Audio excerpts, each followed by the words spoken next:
video 4, has to do with false churches and false leaders, and there are many. There's a great deal to talk about, so I'll move quickly. Try not to read too much. This is the 4th video. In the 5th video, the very next video, will complete the videos that we've prepared for you, and the 5th video will contain the biblical warning. It's the most important of all. A warning to the world, but most especially to the nations of Israel. And you really need to pay attention. In Matthew 24:11, it says that in the end time, that many false teachers would come on the scene and they would deceive many. Now, I know most of you don't believe that spirit beings, for example, when I told you back in video 2 that Satan himself is the prince of the power of the air, and he has the ability to deceive and put thoughts, words in your mind, make you do things, manipulate you. You probably don't believe that. I can't help what you believe. All I can do is tell you the truth. Now, as far as the churches of this world are concerned, I'm going to concentrate essentially on those that are a part of the United States, the Western world.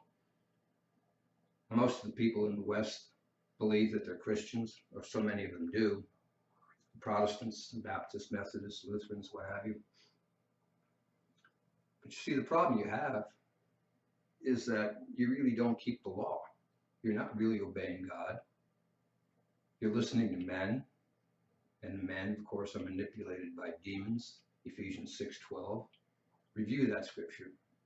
It answers a lot of questions. Ephesians 6:12.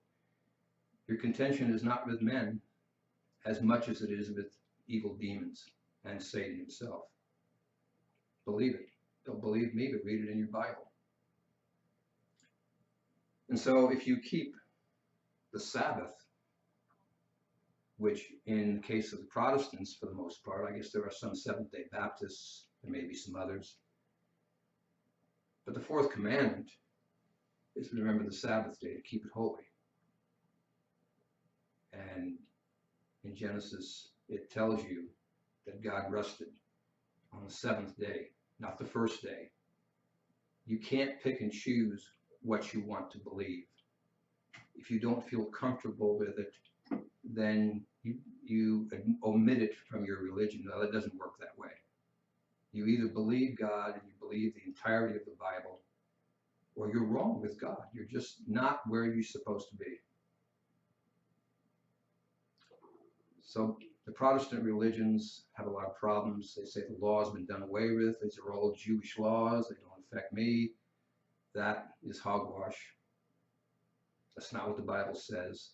And the Bible, by the way, nowhere says that the 10 Commandments are Jewish. As a matter of fact, when Moses came down from Mount Sinai after receiving the 10 Commandments from God, and then he gave those commandments and the law to the 12 tribes who were assembled below the mountain, it might surprise you to know that Moses wasn't a Jew. Moses was a Levite. He was born of 2 Levite parents. You can read about it in Exodus chapter 2. Levi was the 3rd born son of 12 brothers. Judah was the 4th born.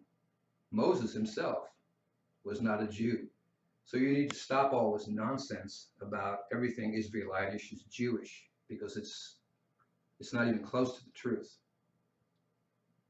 And I'm trying to give you, as best that I can, with my own abilities and with the help of God, the truth of what's in the Bible. It's not my truth. It's not my speculation. It comes right out of the Bible. I'm giving you the scriptures. Read them for yourself. Now, the Seventh-day Adventists keep the Sabbath. And that's good. But you Seventh-day Adventists have a big problem. You see, because you don't keep the holy days. Right? You don't know how to tithe properly. You keep Christmas, you keep Easter. And as a matter of fact, your whole religion is based on heresy, because it says in 1 Corinthians 11, I believe it's, 14, that women are not to teach in the church. So if women are not to teach in the church, rather it's first, no, I take it back, it's 1 Corinthians 14, verse 34. Women are not permitted to teach in the church.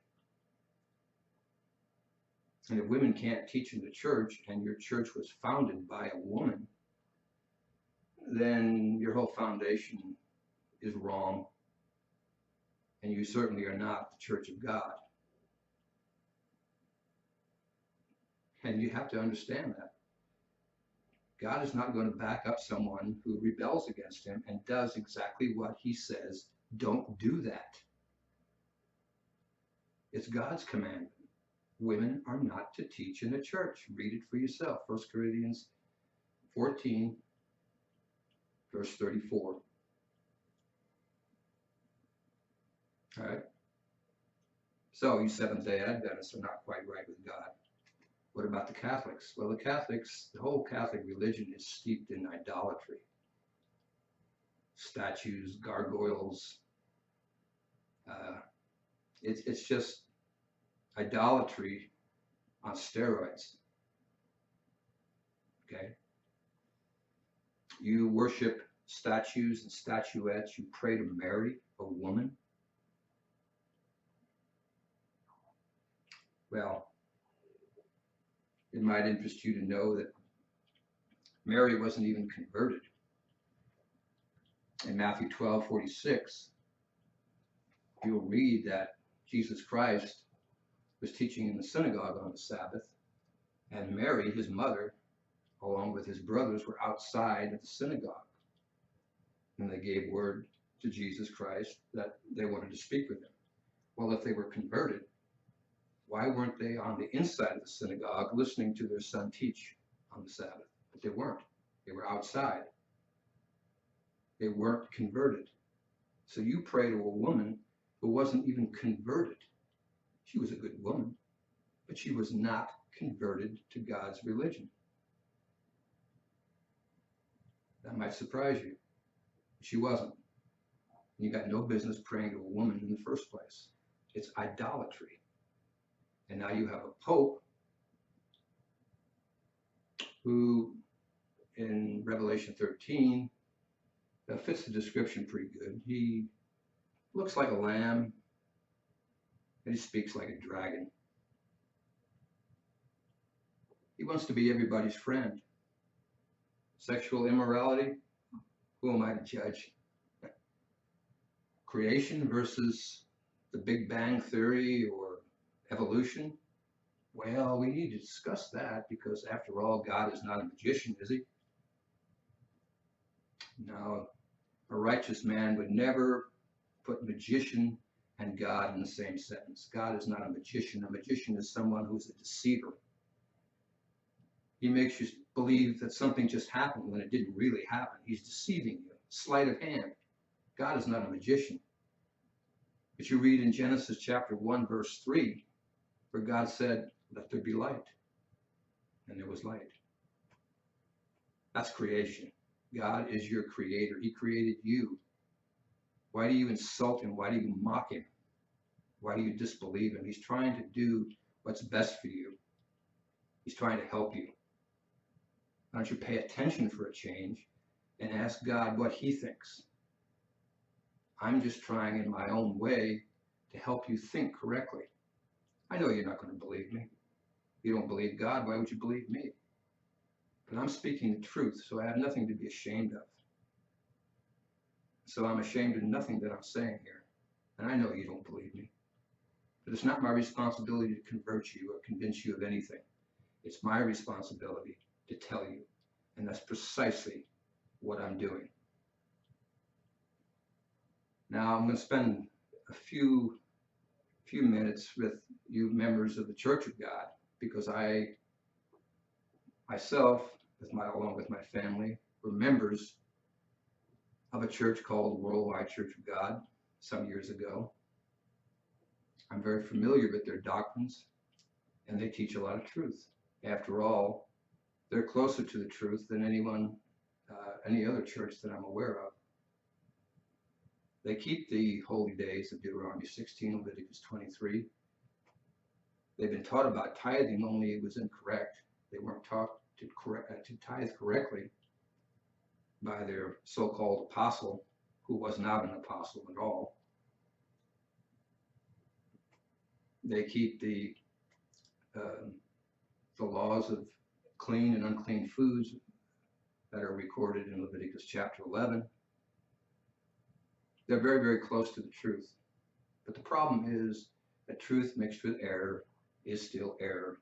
And there was a number of things that were taught wrong. And when something is taught wrong, when there's error in the teaching, it's not of God. Now you can protest all you want and howl about, oh, how can you talk about our apostle like that? Well, I'm just telling the truth. Truth mixed with error is still error. How about the holy days in Deuteronomy 16, Leviticus 23? Where does the Bible, where does any translation tell you that the 8th day, which is spoken of, documented after the Feast of Tabernacles, is called the last great day? It's nowhere in the Bible. It's not biblical. It's heresy to add something to God's doctrine. It's heresy. That man had no authority to change that. As a matter of fact, he only showed his ignorance by calling it the last great day. Because that certainly has nothing to do with the Feast of Tabernacles. It wasn't the last great day of the feast. That 8th day didn't have a name other than the 8th day. And what it really is just a rest. It's a special Sabbath. God uses 7-year cycles. You could talk about the land Sabbath 7-year cycle. God only has one 7-year cycle. He doesn't have several. There's only one. We're almost in the middle of the last 7-year cycle. That will be in the midway point at Passover of 2015. It'll be 3.5 years. The tribulation of this time of trouble, the Bible tells us, will be a time, times and a half time, 42 months. It's 3.5 years, and that will complete the very last 7-year cycle of this age. Okay. This so-called apostle had no business interjecting a name that God did not use. It's insulting to God for someone to come along and insinuate that, well, I had to correct God because he was wrong. He left something out. And how about separating Passover from the Passover dinner? When did that happen? It didn't. That's a tradition of this so-called apostle. You read in all of the Gospels, Matthew, Mark, Luke, and John, where they talk about the Passover. There was a dinner. They ate a dinner at the time of Passover. When Jesus Christ introduced the Passover wine and bread, they were eating a dinner. And you say, well, it's fine. Separate it.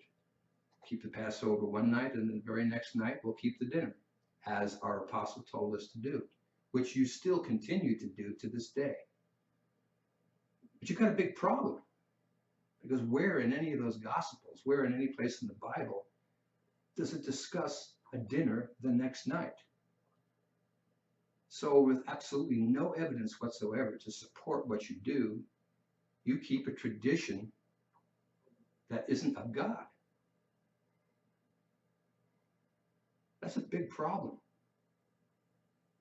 What did Jesus Christ say in Matthew 15? You hypocrites, in vain you worship me, teaching for doctrine the traditions of men, making the law of God of no effect. You hypocrites. A man lies about something, he adds something that he shouldn't be doing, and what do you believe? You take the tradition and you believe it and you practice it and you do it to this very day, and you can't support it biblically. Don't tell me what the Bible says and what it doesn't say. I know what it says. And you can't show me one scrap of evidence to support that tradition. I could go on and on and on, but time doesn't permit.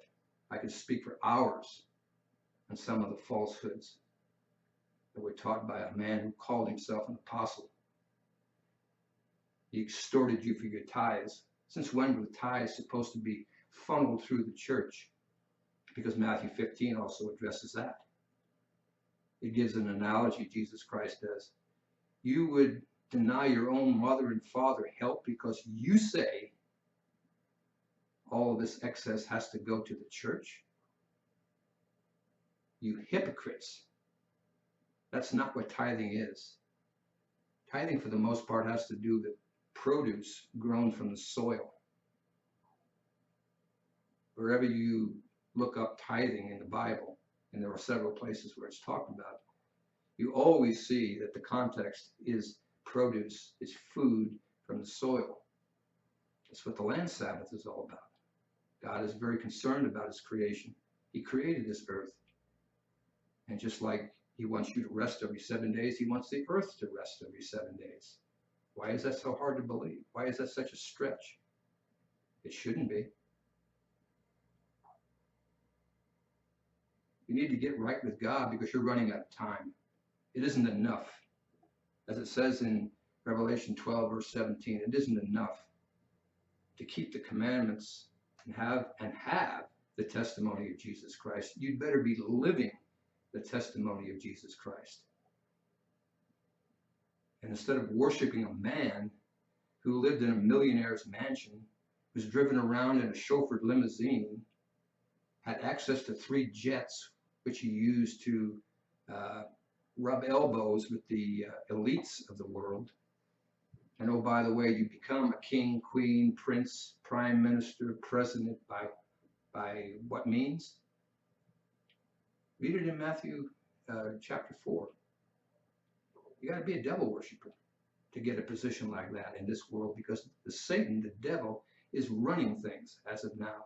Until Jesus Christ returns, he's going to continue to sit on the throne of this world.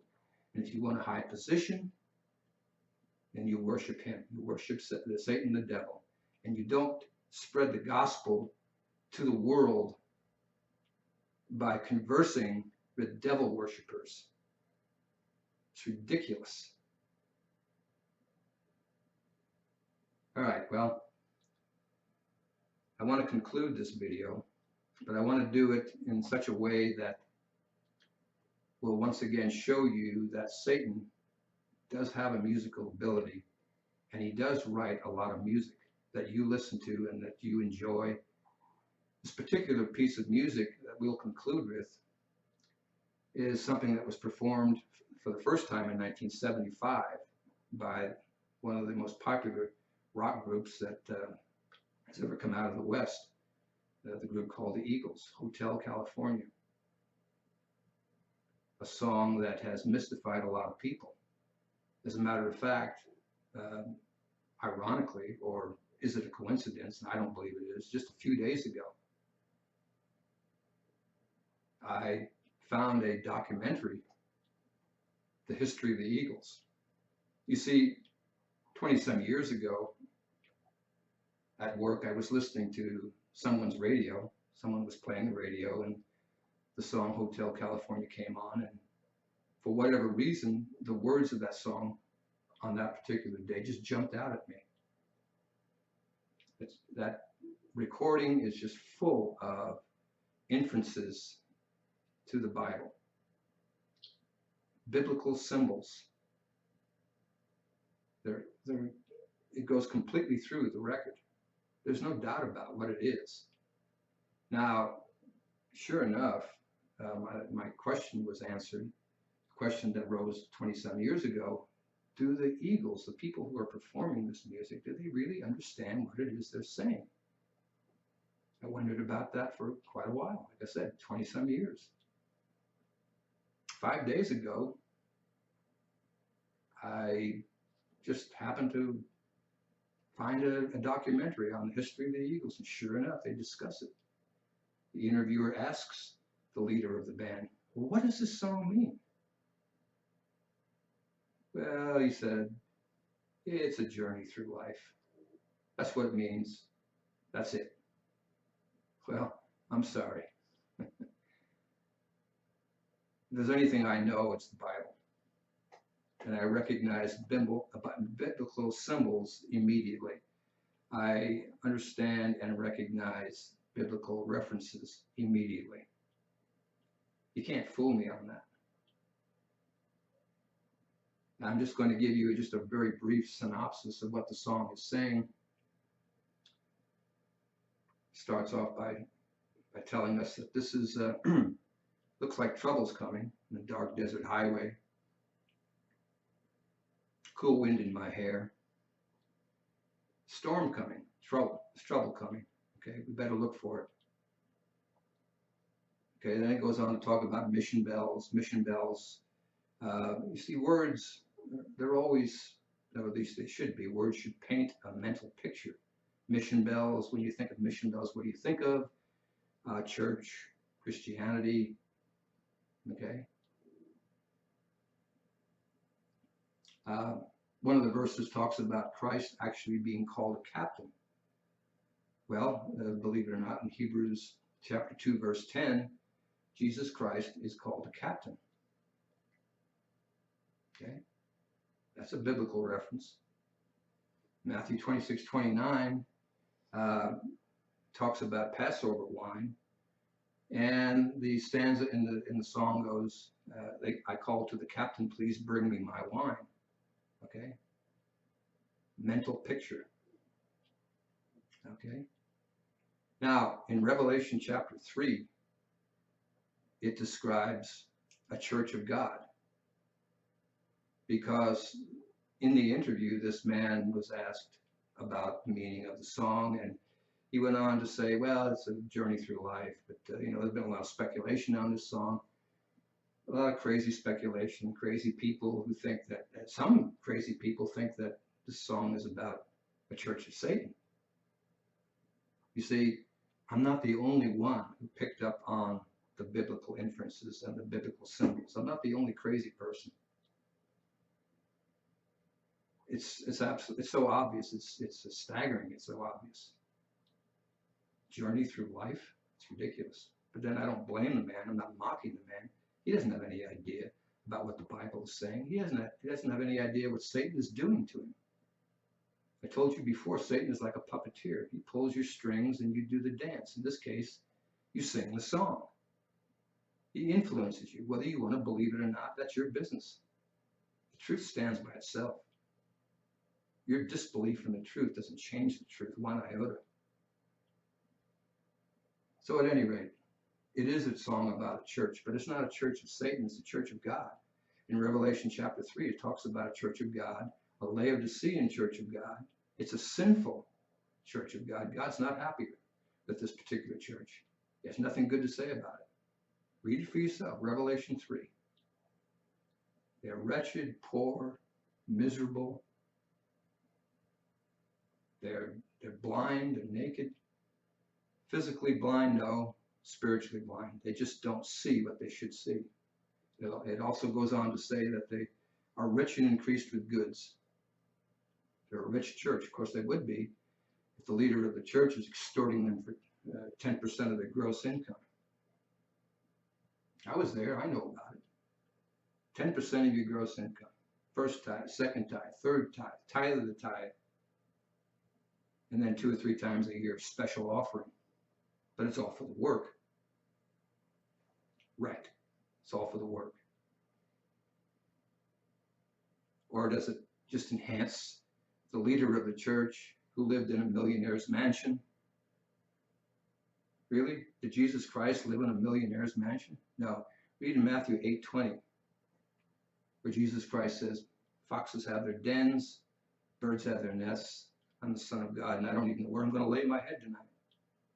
In 1 Corinthians chapter 4, beginning in verses 9, you can read where Jesus Christ instructs the disciples that God had chosen. And it says specifically that they dressed modestly. Some Bible verses say that they dressed shabbily. They worked with their hands. They made a living with their hands. They weren't extorting people for money. Jesus Christ never took money from anyone. Now, if God had a standard in the first century for how he wanted his disciples and his son to demonstrate a proper way to do things, and they lived very humbly, very modestly. And then you go to Revelation chapter 11, verse 3, where the two witnesses, it's said of them, and these are two end time men who haven't even been revealed yet. And what does it say about them in Revelation 11, chapter 3, or rather chapter 11, verse 3? It says they dress in sackcloth. I don't know. Maybe they get their clothes from the Goodwill. But the point is that the two witnesses lived to the same standard that they did in the first century church. So what makes this apostle think that he can live like royalty? And yet thousands of people still support this man. They even worship him, even though they would never admit they worship him. But when you put traditions of this man ahead of the truth of God, you're worshiping the man, whether you want to admit it or not. You need to grow up spiritually. You just need to grow up.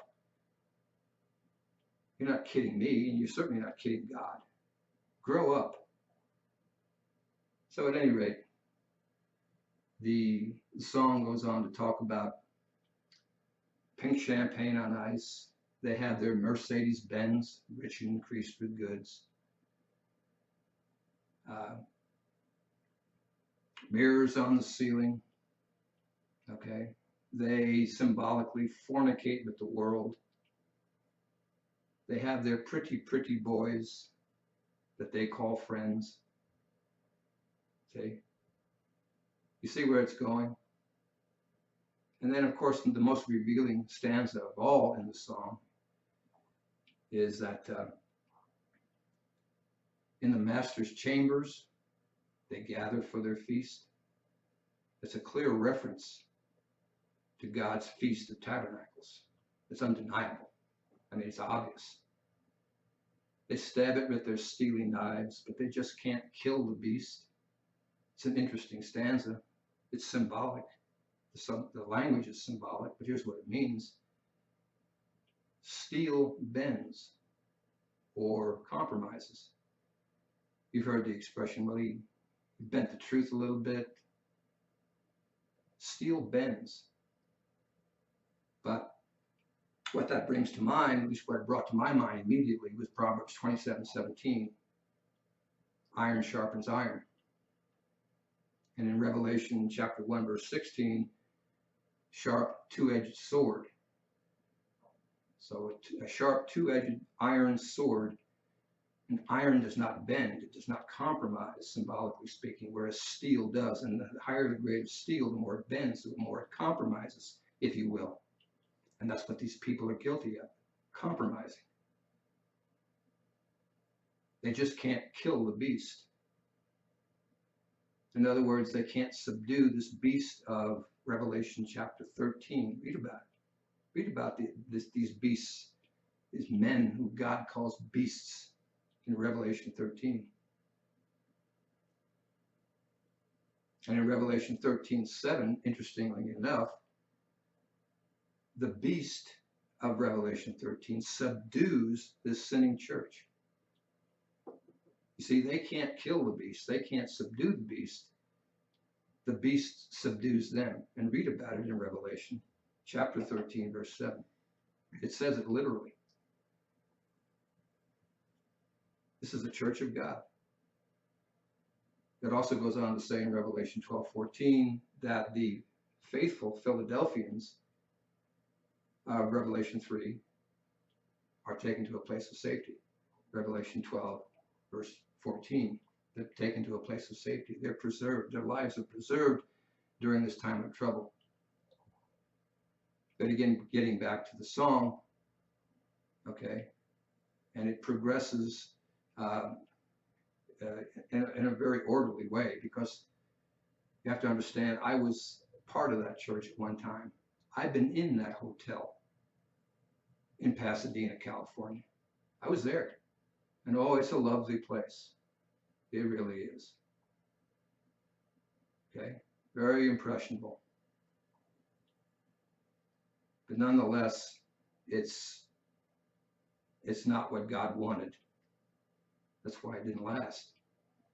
You see, this song is not just something written by Satan, it's also a satanic prophecy.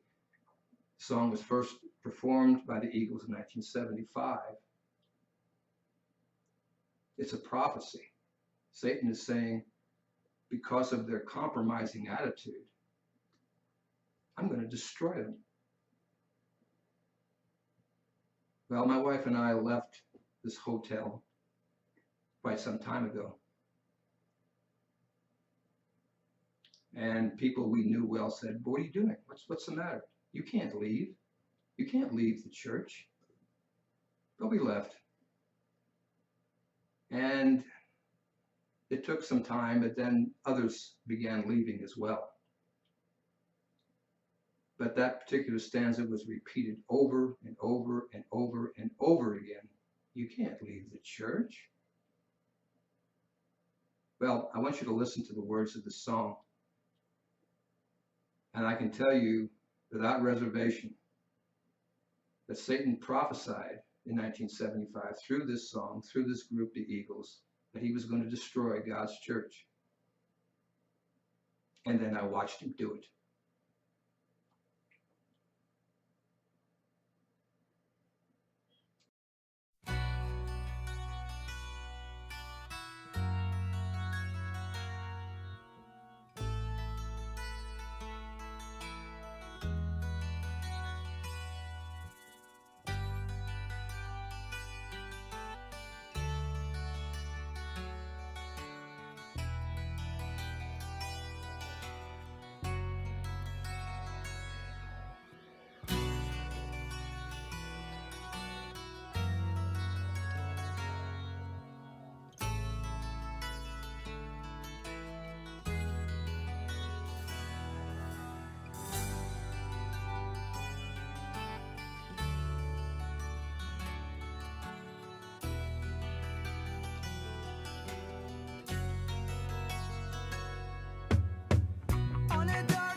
said, we are all just prisoners here of our own device.